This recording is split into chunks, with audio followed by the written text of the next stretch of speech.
السلام عليكم ورحمة الله وبركاته. إن الحمد لله الحنان المنان، والصلاة والسلام الأتمان الأكملان على سيدنا نبي الرحمن. وبعد، يقول حبيبنا المجتبى صلى الله عليه وسلم: نعمتان مغبون فيهما كثير من الناس، الصحة والفراغ، أو كما قال عليه الصلاة والسلام. أهلا بكم أيها المشاهدون الكرام في هذا البث المباشر. কাছে দূরে দেশের প্রত্যন্ত অঞ্চল থেকে যারাই আজকের এই ভিডিও বার্তাটি দেখছেন, সকলকে আসন্ন লাইলাতুন নিসফি মিন শাবান এবং রমজানের অগ্রিম শুভেচ্ছা জানিয়ে শুরু করছি আজকের সংক্ষিপ্ত আলোচনা।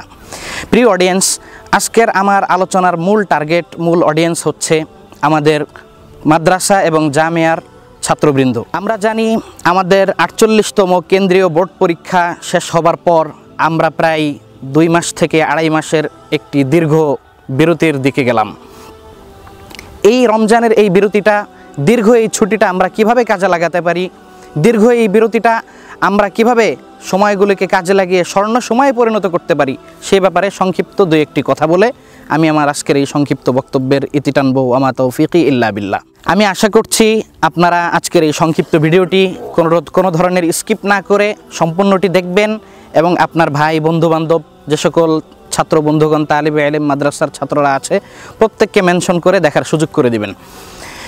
প্রিয় বন্ধুগণ, আমি মৌলিকভাবে 4টি পয়েন্টে আজকের কথাগুলো বলবো। নম্বর 1, রমজান মাস, এই সময়টা আমাদের ইমানদার হিসাবে আমলের জন্য একটি গুরুত্বপূর্ণ সময় এবং একটি মহা গনিমত। রমজান মাসের যাবতীয় আমল, রোজা, সাহরি, ইফতার, তারাবি সহ সব কিছু আমরা সুন্দরভাবে পালন করার চেষ্টা করব। পাশাপাশি আমাদের যে সকল তালিবে ইলম কাঙ্ক্ষিত মুস্তাওয়ায় উত্তীর্ণ হয়েছে, তাদের প্রতি আমার বিনীত নিবেদন থাকবে, রমজান মাস যেহেতু কোরআনের সম্পর্কের একটি বিশেষ মাস, এজন্য আমরা কোরআনের পিছনে বেশি সময় দেব। তবে কোরআনের এই সময় দেওয়াটাও যেন আমাদের একাডেমিকভাবে খুব বেশি উপকার হয়, এজন্য কাঙ্ক্ষিত মানদণ্ডে যারা উত্তীর্ণ, কাঙ্ক্ষিত মুস্তাওয়ায় যারা উপনীত, তাদের ব্যাপারে আমাদের ক্ষুদ্র পরামর্শ থাকবে। আমরা ইলমু তাফসির এবং তাফসিরের বিষয়ে বিশেষভাবে আমরা অভিজ্ঞতা অর্জনের চেষ্টা করব। সেক্ষেত্রে বাংলা তাফসিরের ক্ষেত্রে আমরা তাফসিরে উসমানির সহায়তা নিতে পারি। উর্দু তাফসিরগুলোর মধ্যে ফাওয়ায়েদে উসমানী, আল্লামা আশরাফ আলী থানভী রহমতুল্লাহের বয়ানুল কোরআন, এবং আরবি অথেন্টিক তাফসিরগুলোর মধ্য থেকে তাফসিরে রুহুল মাআনি, তাফসিরে ইবনে কাসির এবং তাফসিরে ইবনে আব্বাস, এই গ্রন্থগুলোকে সামনে রেখে আমরা ইনশাআল্লাহ যার যার অবস্থান থেকে যতটুকু অভিজ্ঞতা অর্জনের আল্লাহ তৌফিক দান করেন চেষ্টা করে যাব। নম্বর 1। নম্বর 2 হচ্ছে, আমরা আমাদের এই সময়টাকে ঠিকমতো নিজের স্কিল ডেভেলপমেন্টের জন্য, নিজের শিক্ষার মানোন্নয়নের জন্য আমরা সময়টাকে গনিমত হিসাবে ব্যবহার করব আমলের পাশাপাশি। সেটা কিভাবে?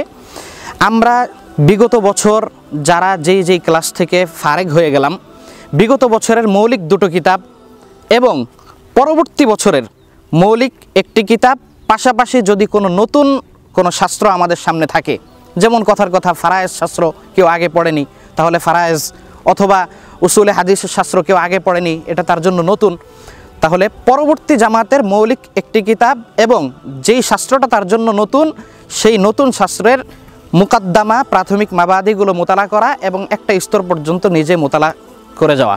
এক্ষেত্রে অবশ্যই শাস্ত্রজ্ঞ কোনো মুরব্বির তত্ত্বাবধানে আমরা আমাদের সময়টাকে কাজে লাগাতে পারি। প্রিয় তালেবানে উলুমে নবুওয়াত, 3 নম্বর পয়েন্ট আমি যেটা বলতে চাচ্ছি সেটা হচ্ছে, বন্ধের এই সময় আমরা দীর্ঘ সারাটা সময়, পুরোটা পূর্ণ বছর আমরা সংসার থেকে দূরে ছিলাম, আমাদের বাবা মা, আত্মীয় স্বজনের খেদমত আমরা করতে পারিনি। এজন্য ইসলামের অন্যতম একটি বিধান পিতামাতার খেদমত, আত্মীয়তার বন্ধন মজবুত করা। এই কাজটা আমরা করব। পিতামাতা, আত্মীয় স্বজন, মুরব্বীদের সর্বোচ্চ খেদমতের আমরা মানসিকতা লালন করব এবং আমলে বাস্তবায়ন করব ইনশাআল্লাহ।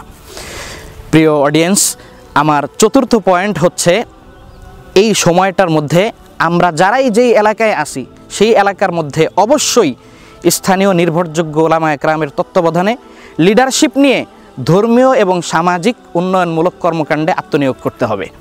সামাজিক উন্নয়ন, স্থানীয় এলাকা বিবেচনায় যে কোনো ধরনের উন্নয়ন, গরিবদের ইফতারের বন্দোবস্ত করা, রাস্তাঘাট নির্মাণের যদি সহযোগিতা থাকে সেটা করা, আরও যত ধরনের সামাজিক অন্যায় প্রতিরোধের বিষয় থাকতে পারে অবশ্যই স্থানীয় মুতামাদ আলাই নির্ভরযোগ্য আলেমদের তত্ত্বাবধানে আমরা এই কাজগুলো করব।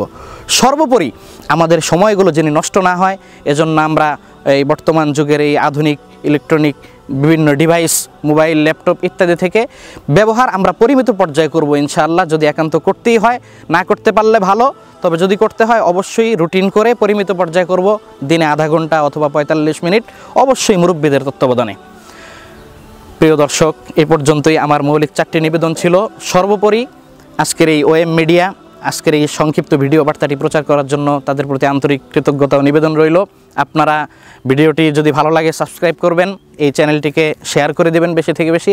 আল্লাহ রাব্বুল আলামিন আমাদের প্রত্যেককে ওয়া তাআওয়ানু আলাল বিররি ওয়াত তাকওয়া, সৎ কাজে একে অপরের সহযোগী মনোভাবাপন্ন হয়ে সামনে অগ্রসর হওয়ার তৌফিক দান করুন। হাযা মা ইনদি ওয়াল ইলমু ইনদাল্লাহ, দুমতুম ফি রিআয়াতিল্লাহ, মা'আস সালামাতি ইনশাআল্লাহ। ওয়াসসালামু আলাইকুম ওয়া রাহমাতুল্লাহ। السلام عليكم